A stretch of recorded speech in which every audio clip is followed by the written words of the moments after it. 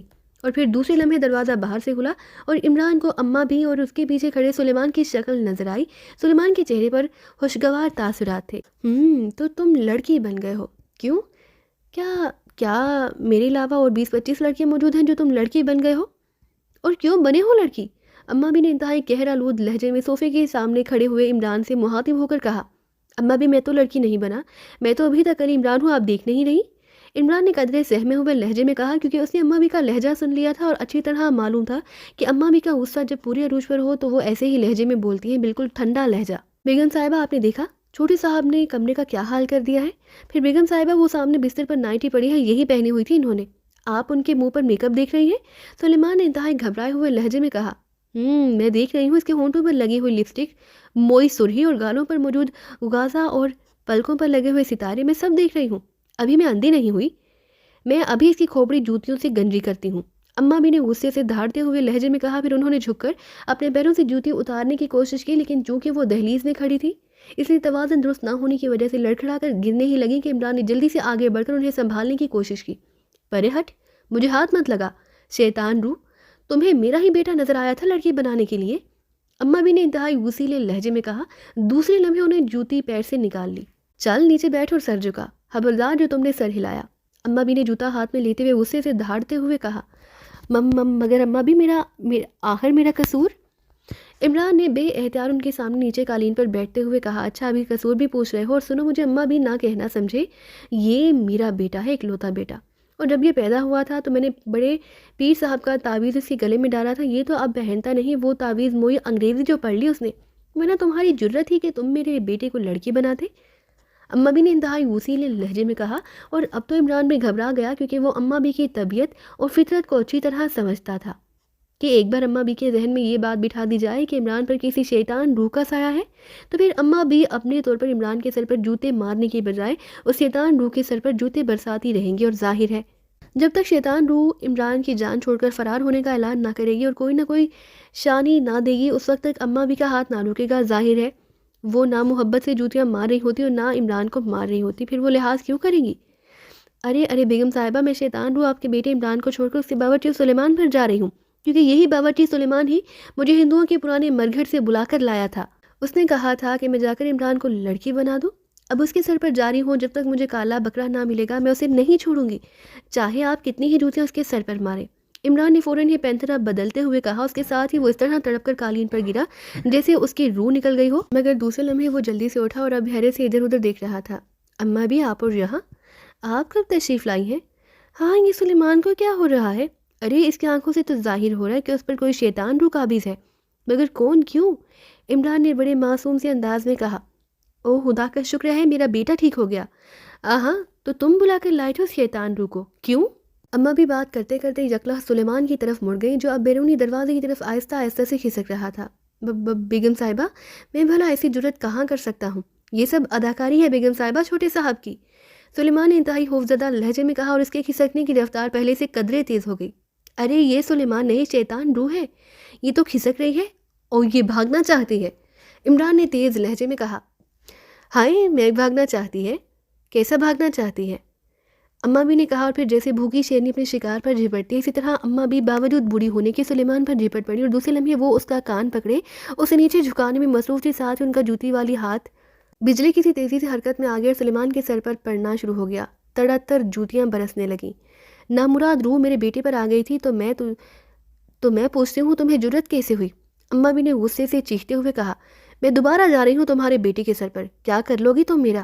اچانک سلیمان کے حلق سے گراتی ہوئی آواز نکلی، اس کے ساتھ ہی وہ اس طرح دھڑام سے گرا جیسے اس کے جسم سے روح نکل گئی ہو۔ ہائے، پھر عمران پر؟ اماں بھی تیزی سے مڑی اور دوسرے لمحے انہوں نے پہلے جیسی پھرتی سے عمران کا کان پکڑا اور اب جوتیاں تڑا تڑ عمران کے سر پر بجنے لگیں۔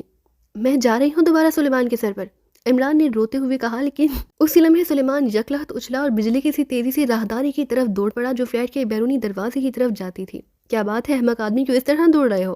اچانک بیرونی دروازے والی راہداری کی طرف سر رحمان کی گرجدار آواز سنائی دی، بڑی بیگم صاحبہ جوتیاں مار رہی ہیں۔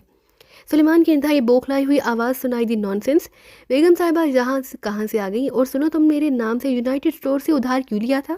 سر رحمان کی گرجدار اور انتہائی غصیلی آواز سنائی دی۔ ادھار؟ قسم سے میں جناب میں نے کبھی ایک پیسے کا بھی ادھار نہیں لیا۔ سلیمان کی روتی ہوئی آواز سنائی دی، یہ تمہارے فلیٹ میں کیسے آئے اور کس ادھار کی بات ہو رہی ہے؟ اماں بھی نے حیرت بھرے لہجے میں عمران سے مخاطب ہو کر کہا، جو بڑے معصومیت بھرے انداز میں اماں بھی کو